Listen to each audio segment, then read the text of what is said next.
अरे कौन जटाजूटधारी महात्मा इतनो रोवे। तो ललिता जी पास चली गई, बाबा तू क्यों रोवे। तो भोले बाबा ललिता जी से कहा कह रहे, मैं बरसाने में वास चाहूं। अच्छा तो कैसे वास मिलेगा। बोले वो जो तुम्हारी बड़ी सखी है राधा रानी, जब तक वो नहीं आज्ञा करेंगी तब तक वास नहीं। क्योंकि ब्रज में राजा को राज नहीं है भैया, वहां रानी को राज है। कोई कहे राजा गोवर्धन नाथ, कोई कहे राजा बांके बिहारी, कोई कहे राजा राधा रमन, कोई कहे राजा राधा वल्लभ। ना, द्वारिका जी में राजा को राज है, ब्रज में राजा को राज नहीं है, ब्रज में रानी को राज है। जैसे कोई देश हो ना, कहीं किंग को राज हो, कहीं क्यून को राज हो, एलिजाबेथ क्यून, विक्टोरिया क्यून। तो ब्रज में रानी को राज है। यहाँ रानी की चले, राजा की नहीं चले। तो रानी से पहले बना के रखनी है, राजा तो पीछे पीछे है रानी के। सो आनंद हो गया।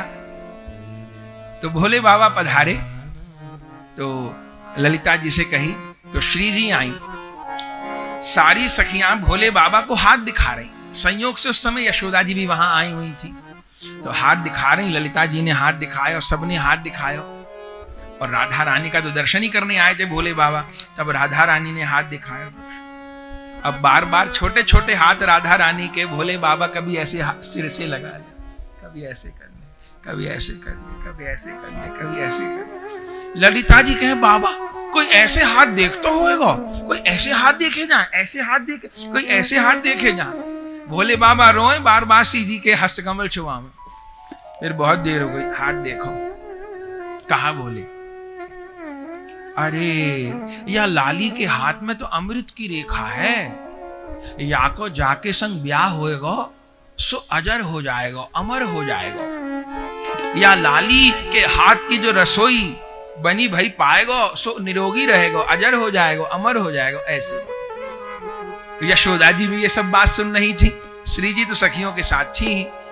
जब हाथ देख लिया तो ललिता जी ने कही कि बाबा अब कहा चाहिए तो को, अब जोशी कोई हाथ देखे तो कुछ देनो भी तो चाहिए ना, तो कहा चाहिए। तो भोले बाबा क्या कह रहे, मुंह को बरसानो वास देगे। तो कैसो वास चाहिए। तो भोले बाबा कह रहे, मैं पिंडी के रूप में रहूं। तब राधा रानी ने वहीं पीरी पोखर के किनारे से रज ली और गोल गोल पिंडी बना के वहीं उनको प्रियेश्वर महादेव कहते अभी भी भोले बाबा श्री जी के स्थापित करे भाई। तो भोले बाबा वहीं विराजे। यशोदा जी ने सुन ली ये बात। अब कही कि राधा रानी के हाथ की छुई भाई सामग्री जो पाएगा सो निरोगी रहेगा, अजर अमर रहेगा। तो यशोदा जी कहा करें, जब सवेरे छाक दोपहर के भोजन की तैयारी करें तो दो सखी हैं, एक को नाम है नांदी मुखी, दूसरी को नाम है धनिष्ठा। इनको भेजें और श्री जी को बुलवा लें। और कहा कहें रसोई नहीं बनवावे श्री जी से, रसोई तो खुद बनावे रोहिणी जी के साथ। श्री जी को कहा कहें लाली कलछी घुमा दे, खीर में कलछी घुमा दे, साग में कलछी घुमा दे, सामग्री में कलछी घुमा दे। कलछी घुमाए सो अमृत हो जाए। और श्री जी भी बरसाने से सामग्री लेके आवे, सो सारी सामग्री फिर भेजें जहां ठाकुर जी गौचारण कर रहे। इसको छाक लीला कहें। छाक भेजवे वाली गोपी हैं, उनको छकियारी कहें। सो सिर पे लेके जामे। ठाकुर जी की सखा मंडली में एक मधुमंगल नाम के सखा हैं, ठीक, अयोनिज है ये भी, पूर्णमासी जी के संग आए।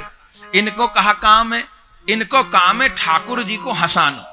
मधुमंगल जी बस ठाकुर जी को हंसाते रहे, कोई ना कोई बात कह के सखा मंडली में हंसाते रहे। दूसरे, इनको भूख बहुत लगे, ठाकुर जी ने इनको नाम रखा है भोजन भट्ट। ऐसे तो इनको नाम है मधुमंगल भट्ट, ठाकुर जी ने नाम दे दिया भोजन भट्ट। तो सवेरे चले तो कलेऊ मैया करा के भेजे, और अभी चले, अभी आए गैया चराने, थोड़ी देर में ही भूख लग जाए। लाला मुख भूख लग रही, लाला मुख भूख लगे। ठाकुर जी कहें तू आयो क्यों, अभी तो इतना तू जिम के आयो, अभी 4 कदम चलो नहीं भूख लग गई। अरे लाला छाक कब आवेगी, अरे लाला। सो पेड़ पे चढ़ चढ़ के मधुमंगल जी देखें तो जो छकियारी गोपी वो भी विनोद करें। ठाकुर जी गैया चरा रहे इधर और छकियारी जाने लगे इधर। मधुमंगल जी पेड़ पे, अरे कहां जा रही हो, अरे कहां जा रही हो, अरे कहां जा रही हो, इधर आओ इधर आओ। तब छकियारी भोजन लेके आवे। और फिर ठाकुर जी वन भोजन करते हैं। आने पात बनाए दोना दिए सबन को बांट, जिन नहीं पायो मेरे भैया मेरी हथेरी चाट, आज ददी मीठो मदन गोपाल। तो वन भोजन लीला संग में ही हो, तो ये प्रतिदिन वन भोजन लीला होती है प्रतिदिन। तो यशोदा जी श्री जी को बुलाती हैं और वो छाक लीला प्रतिदिन होती है। ये कदम टेर वो स्थान है, यहां ठाकुर जी ने डोनाओं में दही को पान कियो है। लीला कहा है, छाक तो रोज ही आती है।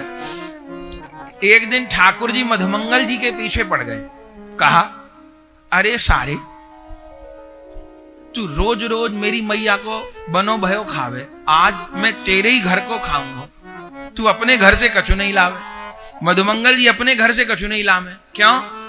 मधुमंगल जी की मैया है पूर्णमासी जी, वो फलाहारी हैं, वो फल ही लेती हैं, तो रसोई कभी बनती नहीं।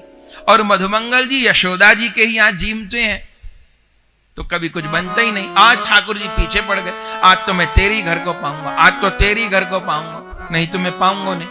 तो मधुमंगल से सोचे मैं कहा करूं, तो कदम टेर पे ठाकुर जी गैया चरा रहे थे, नंदगांव के पास ही है। तो मधुमंगल जी भागे अपनी मैया पूर्णमासी जी के। पूर्णमासी जी ने कहा अरे मधुमंगल अभी से कैसे आ गए हो? मधुमंगल जी ने कही मैया कन्हैया कह रहे हो मैं तेरे ही घर को पाऊंगा, सो मैया तो कोई सामग्री बना दे। मैया के घर में तो कोई सामग्री नहीं, तो कहा देखे तो खट्टी छाछ पड़ी थी, मैया ने कही तो मैं अभी कड़ी बना दूं छाछ की। अरे मैया कड़ी बनावे में तो देर हो जाएगी, लाला तो कह रहे मैं भूखो भूखो भूखो मैं तेरी मैया के घर को खाऊंगा। सो कहा तो खट्टी छाछ लेके ही मधुमंगल जी चल पड़े, वो जो खट्टी छाछ रखी थी उसी को लेके चल पड़े। और ठाकुर जी दूर से देख रहे, मधुमंगल जी देखे, अब मन में सोच रहे हम तो रोज बढ़िया बढ़िया माल खामे, यशोदा मैया के हाथ को आज पहली बार कन्हैया को कोई वस्तु, वो भी खट्टी छाछ। अब कन्हैया देखेंगे तो मटकी छेन के खुद पीमेंगे। देखे दूर ठाकुर जी, तो मधुमंगल जी जैसे इस मटकी में कोई बहुत बढ़िया चीज हो, ठाकुर जी को चिड़ा चिड़ा के खुद पीने लग गए। क्यों पीने लग गए? कि खट्टी छाछ है ना, तो कन्हैया को कष्ट होएगा तो मैं पी जाऊं। तो अंगूठा दिखा दिखा के खुद छाछ पी रहे। ठाकुर जी भागे, अरे दाढ़ी के अरे सारे सबरी छाछ पी जाएगा, भागे भागे भागे, और तब तक पूरी छाछ पी गए मधुमंगल जी, मटकी फेंक दे। ठाकुर जी ने मधुमंगल जी को गिरा लिया, पेट पे चढ़ गए, निकाल सारे निकाल सारे, पेट दबा रहे, मुंह से छाछ निकल रही बाहर। और धन्य भगवान उस मुंह से निकली भाई छाछ को ओक लगा के झूठी छाछ। तभी तो ब्रह्मा जी दर्शन करने आए, तभी तो मती बोरा गई ये कैसा भगवान, अरे ये भगवान नहीं हो सकता, इसको भगवान थोड़ो कहते। अरे एक सेब हो, आधा लाला ने पा लिया आधा मैया ने पा लिया, इतना तो होता है, पर कोई पा गया हो निगल लिया हो भोग लाओ तो कोई नहीं पा सके, उस सामग्री को भी भगवान पा लेते, इतने भक्त के प्रेम में अधीन। मधुमंगल जी की तो बड़ी लीला, ये सारी लीला यहाँ की है। संध्या समय मधुमंगल जी लौट के आए, फिर क्या हो, अब दिन में ठाकुर जी किसी दैत्य को संहार करें, मानो धेनुकासुर को संहार कियो किसी को, तो सबरे सखा क्या बोले, बोलो भैया नंद के लाला की जय। जब ठाकुर जी किसी संहार करें असुर को, सब सखा लोग कहें बोलो नंद के लाला की जय। मधुमंगल जी को क्या सुनाई पड़े, लरुआ 4 कचौड़ी 6। अरे भैया लड्डू कहाँ कचौड़ी खाएं, ला दो मुंह को भूख लग रही।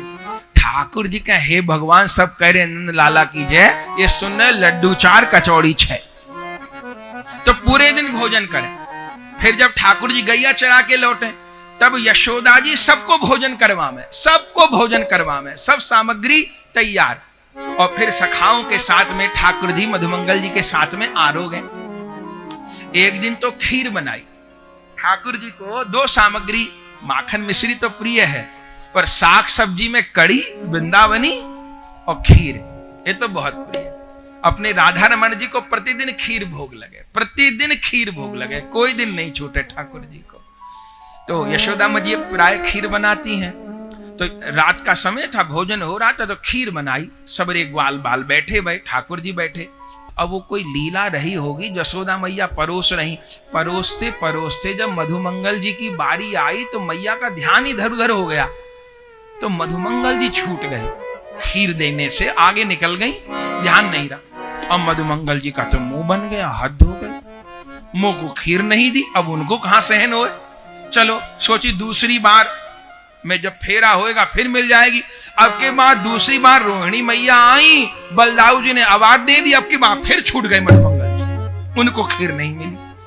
आखिरी में तीसरी बार एक सखा चले, फिर छूट गए। अब तो मधुमंगल का धीरज चला गया। भोजन पे बैठे थे, यशोदा मैया से क्या बोले, मैया, मैया ने कही बोल लाला, मैया छत गिरेगी। क्या बोले, नंद महल की छत गिरेगी। अरे मैया ने कहा बामन के ऐसी बात मत बोल, भोजन कर रहे हो ब्राह्मण और कह रहे हो छत गिरेगी, ऐसी बात मत बोल लाला, शुभ शुभ बोले, छत क्यों गिरेगी, इतना मजबूत ना मैंने कह दे छत गिरेगी। मैया बोली दारी के छत गिरेगी तो सब दब जाएंगे, ना दबूंगा, ले ऐसे बच जाऊंगा जैसे खीर से बच गए, ऐसे बच जाऊंगा जैसे खीर से बच गए। यशोदा जी ने कहा हद हो गई, इसको खीर नहीं मिली क्या, सो बड़ा भगोना लेके आई, मधुमंगल जी के सिर पे ही खीर पलट दी। अरे तू खीर खा भी ले, नहा भी ले, लगा भी ले। बहुत दिनों तो कदम बटेर की ये सब लीला है। तो रूप गोस्वामी जी विराज रहे, और जैसे सनातन गोस्वामी जी को विरह हुआ, ऐसे रूप गोस्वामी जी को भी अनेक दिन हो गए, 7 दिन हो गए, भोजन मेरे हाथ पकड़ेंगी, मेरी सेवा स्वीकार करेंगी, 7 दिन हो गए, श्री जी से नहीं रहे हो गए, कोई बात नहीं। इधर रूप गोस्वामी जी, इधर तो सनातन गोस्वामी जी को बड़ा दुख भयो। सनातन जी बड़े हैं 5 वर्ष, लेकिन 8 साल का बच्चा हो और उसकी दीक्षा गुरु की शरणागति जिसको पहले मिली है वो बड़ा है, बड़े बोले जाते हैं, रूप सनातन कहा जाता है रूप जी को, कि आप अब मैं तो मधुकरी भी मांगवे नहीं बनाऊं, क्या पवाऊं, क्या बनाऊं, क्या, यहाँ की तो लीला भी खीर की है, और खीर की सामान सामग्री कहां से आए। और इतना मन में सोचा कि अगर खीर का सामान होता तो खीर बनाता, भैया आ रहे हैं भोग लगा के पवाता। अभी सनातन जी नहीं आए, इतनी देर में एक 7-8 वर्ष की बालिका, सिर पे दूध की कलशी है, साज बैठे हुए, बाबा बाबा मैं दूध लाई हूं, मेरी मैया ने भेजो है, तू भूखो है कई दिन आते। हाँ लाली, क्यों भूखो है। अरे लाली इतने दिन आप ब्रज में पड़े है गए, मोको कृपा की अनुभूति ना है भाई, मैं यहाँ रोटी खावे छोड़ो ब्रज में आयो, इतनी संपत्ति को त्याग करके आए, जिस कृपा प्रेम के लेने कैसे कह दे तो पे राधा रानी की कृपा ना है, राधा रानी की तो बहुत कृपा है, तो यहाँ ब्रज में वास कर रहे का कम कृपा है, बहुत कृपा है तो पे, तो दुख मत पा। जब कोई बाबा साधु भूखो रहे तो राधा रानी को कष्ट होए। देख मैं खीर की सामग्री लेके आई हूं, तो खीर बना लियो। खीर को नाम सुनते ही रूप गोस्वामी जी के सारे शरीर में स्पंदन हो गया। अरे अभी मैंने सोचा कि खीर सामग्री कहां से आ गई, ये तो ब्रजभूमि तो सिद्ध भूमि है। तब लाली ने क्या कहा रूप गोस्वामी जी को, अरे बाबा कहा सोच रहे हो है, तो को खीर बनानी नहीं आवे। मैया ने कही है बाबा को खीर बनानी नहीं आवे तो बना के आइयो। रूप गोस्वामी जी को सही में बनानी नहीं आती थी, वो राजा थे, वो रसोई में गए थे, हजारों रसोईया थे उनके यहाँ। तो बोले हाँ लाली बनानी तो नहीं आवे, ऐसा है कंडा में बीन दूंगा, लकड़ी में बीन दूंगा, चूल्हा में चेता दूंगा, तू खीर सिद्ध कर दियो। ठीक है। तो रूप गोस्वामी जी फटाफट वन में से लकड़ी बीन लाए, कंडा बीन लाए, चूल्हा जोड़ दिए और खीर बनाने लग गई श्री जी। अब खीर औंट रही, वो तो राधा रानी थी, ऐसी खीर रोटी, ऐसी इतनी सुगंध, रूप गोस्वामी जी तो विभोर हो गए। और खीर बना के श्री जी तो चली गई। इधर रूप गोस्वामी जी ने खीर को थोड़ा ठंडा किया और ठाकुर जी को भोग लगाया। आज तो ठाकुर जी ने भी बड़ी चाव से पाई खीर, आज तो राधा रानी के हाथ की बनी हुई खीर थी, खूब प्रेम से आरोगी। इतनी देर में सनातन जी आ गए। जब सनातन जी आ गए, रूप गोस्वामी जी दंडवत प्रणाम किए, आसन दिए, चरण धुलाए और फिर खीर का थाल धर दिया सामने। सनातन जी ने कही, रूप मैं कहा सुन रहे हूं भैया, भोजन छोड़ दियो तैने। देख रूप, ये जो हमारो शरीर है ये महाप्रभु जी को है, तो इस शरीर को स्वस्थ रखना हमारो कर्तव्य है, क्योंकि ये प्रभु की सेवा को उपकरण है। वैष्णव अपने शरीर को भी ध्यान क्यों रखे? ये सोच के नहीं कि ये मेरो शरीर है, ये सोच के ये भगवान की सेवा की वस्तु है, इसलिए शरीर को शुद्ध रखूं, इसलिए शरीर को स्वस्थ रखूं। अस्वस्थ हो जाएगा, सेवा कैसे बनेगी? तो भैया भोजन क्यों छोड़ दियो? और ये कहा है, अरे मत पूछो भैया, खीर बनाई है। अरे खीर बनाई है? हाँ, भोग लग गई, अब पाओ, पीछे बात करेंगे। और सनातन गोस्वामी जी एक और मुख में रखे तो राधा रानी के हाथ की बनी हुई खीर, और प्रभु ने प्रत्यक्ष आरोगी। अब रसिक महानुभाव प्रसाद का स्वाद जान सकते हैं। जब तक प्रसाद में वस्तु बुद्धि होती है तब तक प्रसाद का स्वाद नहीं आता। जब प्रसाद के भीतर प्रसाद बुद्धि होती है तब प्रसाद का स्वाद आता है। सनातन जी जो आरोगे, अरे वो तो सारी नसें झनकृत हो गई, खुमारी चढ़ गई, प्रेम में विभोर हो गए, नेत्र बंद हो गए। रूप भैया ये खीर कैसे बनाई तेने? मत पूछिए भाई साहब, मुझे खबर लग गई आपकी कि आप आ रहे हो, तो सोचा खीर बना के भोग लगा के आपको पवाता। बस ये मन में विचार करते ही एक लाली सबरी साम। लाली कैसी थी? अरे 7-8 वर्ष की थी। मैंने पूछो कहाँ नाम है? बोली मेरो नाम है राधा रानी। मैंने पूछी कहाँ रहे? कि यहीं बरसाने में रहूं। लाली आई थी, तुरंत नेत्र ऊपर चढ़ गए सनातन गोस्वामी और नेत्र बंद कर लिए। तभी आंखों के सामने श्री जी प्रकट हो गए और सनातन जी से कह रही हैं, पाले पाले पाले। जैसे माँ अपने बच्चे को खिला के संतुष्ट होती है, ऐसे में अपने रसिक भक्तों को पवा के संतुष्ट होती है। आप रात दिन भावना में हमारी मानसी सेवा करो, हमें पवाओ।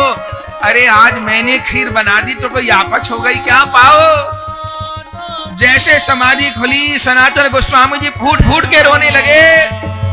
अरे रूप भैया, अरे रूप भैया, बहुत अनर्थ हो गए हो, बहुत अनर्थ हो गए हो। कहाँ अनर्थ हो गए हो? जिसको तुम लाली मान रहे हो वो लाली नहीं, वो साक्षात श्री जी पधारी थी। श्री जी पधारी थी। भैया कभी मन में कोई इच्छा मत करना। तुमने इच्छा की, आज राधा रानी को आना पड़ा। रूप हम तो राधा दासी हैं, हम तो सहचरी हैं, हम तो मंजरी हैं। हमारो काम प्रिया प्रियतम की सेवा करनी है। प्रिया प्रियतम से सेवा करवानी हमारो स्वरूप नहीं है। हमारो सेव्य और सेवक को संबंध है। सेवक को कर्म सेवा करना है, सेवक को कर्म सेवा करवाना नहीं है। हे प्रभु, मेरो शरीर तभी तक रखो जब तक मेरे से सेवा बने, मुझे किसी की सेवा लेनी नहीं पड़े। मेरे से सेवा बने, मुझे सेवा नहीं लेनी पड़े किसी की। उस दिन से रूप गोस्वामी जी कान पकड़ लिए। दोनों भाई रोते रोते व्याकुल हो गए, विभोर हो गए। महाराज कौन वर्णन करे। धीरे धीरे करके समय बीत रहा है, रोज नित नई लीला हो रही है। एक दिन फिर आए सनातन गोस्वामी जी। आते ही रहते थे, पूछते रहते थे रूप गोस्वामी जी से, अब कहा कर रहे हो भैया, कौन ग्रंथ लिख रहे हो? सनातन जी आए, देखे रूप गोस्वामी जी ग्रंथ लिख रहे। सनातन जी ने कहा भैया कौन ग्रंथ लिख रहे हो? रूप जी ने कही चाटू पुष्पांजलि। अच्छा दिखाओ तो सही। तो चाटू पुष्पांजलि ग्रंथ है, उसमें श्री जी को वर्णन है। तो पहले ही श्लोक पढ़ा, क्या लिखा था? पहला श्लोक, नव गोरोचना गोरी प्रवरेंदी वरांबराम मणि स्तव कवि द्योति वेणी व्यालांगना फणा। ये श्लोक लिखा था। इसका क्या अर्थ है? नव गोरोचना गोरी, वे श्री जी जिनका गोरोचन के समान गौर वर्ण है, तप्त स्वर्ण जैसा वर्ण है, प्रवरिंदी वराम, जिनके वस्त्र नील कमल के जैसे हैं, नील वस्त्र हैं, प्रवरिंदी वराम, मणि स्तव कवि द्योति वेणी, जिनकी चोटी बहुत लंबी है और जिनकी चोटी पर मणि जड़ित कवरी बंद लगा है। एक पुराना आभूषण होता था जो चोटी पर पहना जाता था, उसको साहित्य में कवरी बंद कहते हैं। तो मणि स्तव कवि द्योति वेणी, श्री जी की लंबी वेणी पर मणि जड़ित कवरी बंद लगा है, और वो वेणी जब श्री जी चलती हैं तो कैसी लगती है? व्यालांगना फणाम, जैसे नागिन हो ऐसी वो कमर पे चोटी लहराती है। ऐसा रूप गोस्वामी जी ने लिखा। सनातन जी पढ़े तो बाकी तो ठीक लगा, नव गोरोचना गोरी प्रवरिंदी वराम मणि स्तव कवि द्योति वेणी, यहां तक तो, पर व्यालांगना फणाम जब पढ़ा ना तो रूप जी को कहा, भैया राधा रानी तो सच्चिदानंदमयी है और बाकी सब तो ठीक है, पर श्री जी की चोटी की तुमने नागिन से उपमा दे दी, ये ठीक नहीं है। नागिन तो जहरीली होती है, श्री जी का तो सर्वांग सच्चिदानंदमय है, तो इसको बदल लो, ये शब्द ठीक नहीं, व्यालांगना फणाम। रूप गोस्वामी जी कहे ठीक है, बदल लूंगा, मना तो करना ही नहीं था। पर इतनी बात हुई, सनातन गोस्वामी जी चल पड़े और चलते चलते सोचे गिरिराज जी की परिक्रमा तो प्रतिदिन करते ही थे। सनातन गोस्वामी जी परिक्रमा करते और झूले पर श्री जी विराजमान हैं और सब सखियां प्रिया जी को झुला रही हैं। अकेले श्री जी विराजमान हैं और सब सखियां और श्याम सुंदर भी हैं, झुला रहे हैं।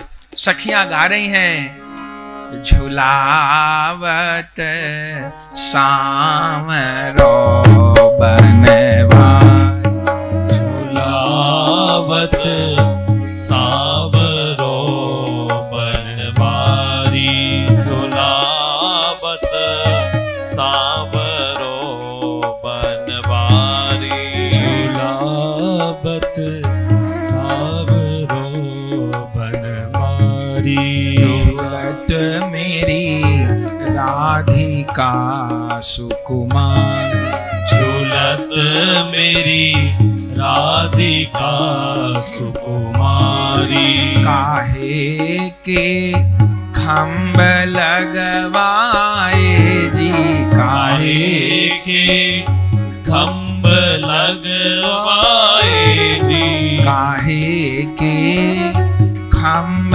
लगवाए जी, काहे के खम्भ लगवाए जी, काहे की बट डोरियां हैं डारी, काहे की बट डोरियां लहराई, झुलावत सामरो बनवारी, झुलावत सावरो बनवारी, झूलत मेरी राधिका सुकुमारी, झूलत मेरी राधिका सुकुमारी, धीरे से झोटा दीजिए गिरधारी, धीरे से झोटा दीजिए गिरधारी, हमें तो डर लागे है बड़ो भारी, हमें तो डर लागे है बड़ो भारी, झुलावत सामरो बनवारी, झुलावत सावरो बनवारी, डरो मत राधिका रानी जी, डरो मत राधिका रानी जी, हमें तो तुम प्राणों से हो प्यारी, हमें तो तुम प्राणों से हो प्यारी, झुलावत सामरो बनवारी, झुलावत सावरो बनवारी,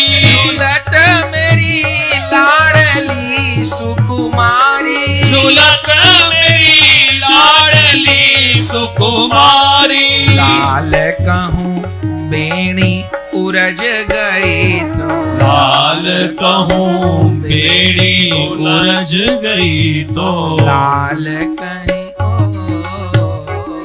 लाल कहीं बेणी उरज गई तो, लाल कहीं बेड़ी उलझ गई तो, हंसेंगी सखी सहेली सारी, हंसेंगी सखी सहेली सारी, झुलावत सामरो बनवारी, झुलावत सावरो बनवारी, झूलत मेरी राधिका सुकुमारी, झूलत मेरी राधिका सुकुमारी।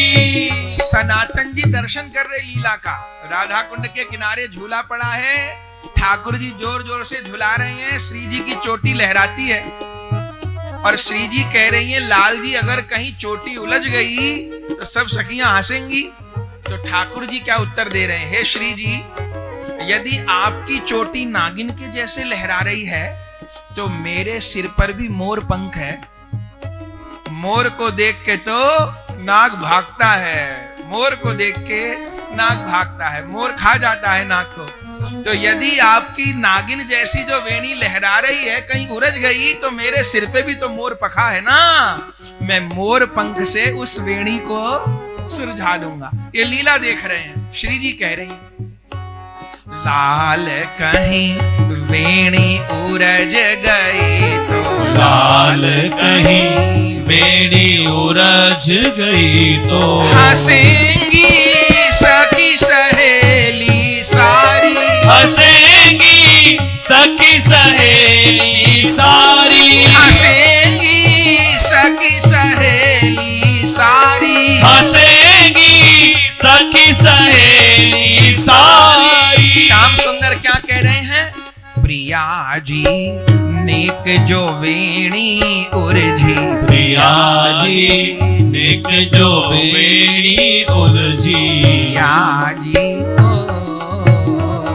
प्रिया जी नेक जो वेणी उलझी, गाऊंगा मोरन पंख सवारी, गाऊंगा मोरन पंख सवारी, गाऊंगा मोरन पंख सवारी, गाऊंगा मोरन पंख सवारी, झुलावत सावरो बनवारी, झुलावत सावरो बनवारी, झुलत मेरी राधिका सुकुमारी, झुलत मेरी राधिका सुकुमारी। बहुत लंबा भाव है। आखिर में श्री जी कहती है श्याम सुंदर को, लाल कहूं पटुली सरक गई तो, लाल कहूं पटुली सरक गई तो, सब चीज को कहा, मेरी चुनरी उलझ गई तो क्या होगा। ठाकुर जी बोले प्रिया जी नेक जो चुनरी उलझी, दऊं पटका संग गांठ बंधारी, मैं अपने पटका के संग गांठ बांध दूंगा। ललिता जी कहें झूलन हो रहे हो कि ब्याहुला हो रहे हो कि पटका के संग गांठ बांधोगे। फिर प्रिया जी से कहें ये पूछो, श्री जी कहें कहूं मेरी चरण की पायल छूट गई तो कहा होएगा, लाल कहूं पग की पायल छूटी, अति अनमोल है नूपुर वारी। श्याम सुंदर कहा कहें प्रिया जी पायल न छूटन दूंगा, चरण दो राखूंगा हाथन में प्यारी। तो हर चीज का उत्तर दे दियो। आखिर में श्री जी ने कहा अब जो कहलवाती है ललिता जी कहलवाती है, श्री जी को तो बोलना ही नहीं आता। और राधा रानी से कहा ये कहो, ललिता जी सिखाती ये कहो ये कहो ये कहो। आखिर में ललिता जी ने कही ये पूछो। प्रिया जी ने कहा लाल कहूं पटुली सरक गई तो, लाल कहूं पटुली सरक गई तो, इतना जोर जोर झोटा, इतना जोर जोर झोटा, कहीं पटुली सरक गई तो। लाल कहूं पटुली सरक गई तो, लाल कहूं पटुली सरक गई तो, हंसेंगी सखी सहेली सारी, हंसेंगी सखी सहेली सारी। अरे लाल जी पटुली सरक गई और मैं नीचे, फिर सब हंसेंगी झूला में। लाल जी ने कहा मैं तो चाहूं पटुली सर के। हे भगवान क्यों चाहो?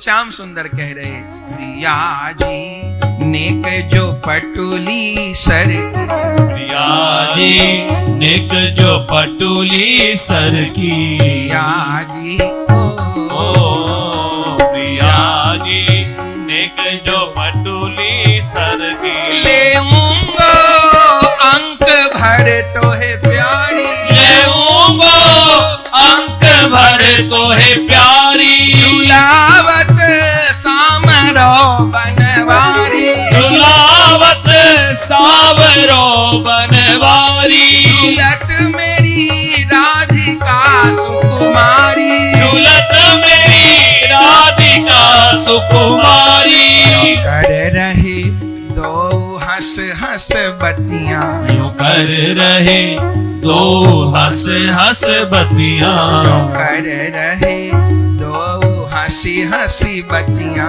जो कर रहे दो हंसी हंस बत्तियां, के सुन सुन सखी हो बलिहारी, के सुन सुन सखी हो बलिहारी, के सुन सुन सखी हो बलिहारी, के सुन सुन सखी हो बलिहारी, राजो गौरदास हृदय में, विराजो गौरदास हृदय में, के झूलो भाव के झूलनारी, के झूलो भाव के झूलनारी, के झूलो भाव के झूलनारी, के झूलो भाव के झूलनारी, झुलावत लाड़ लो गिरधारी, झुलावत लाडलो गिरधारी, के झूलत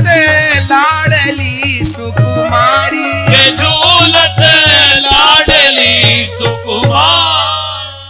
सनातन गोस्वामी जा रहे थे और राधा कुंड भी दूर ही थे, बस तभी लीला प्रकट हो गई और सनातन गोस्वामी एकदम पत्थर की जैसे देह, बस जैसे कोई चलचित्र चल रहा हो, आंख तो खुली थी पर सब लीला देखी और जैसे ही होश आया तो श्री जी अभी भी झूलती दिखाई दे रही हैं और वो जो उनके कमर पर चोटी वो ऐसी जैसे नागिन। तो सनातन गोस्वामी जी को जैसे बाह्य अवस्था आई तो सनातन गोस्वामी जी भागे, लाली तेरी पीठ पे सांप, लाली तेरी पीठ पे सांप, लाली तेरी पीठ पे सांप। और जैसे पास गए वो तो सांप नहीं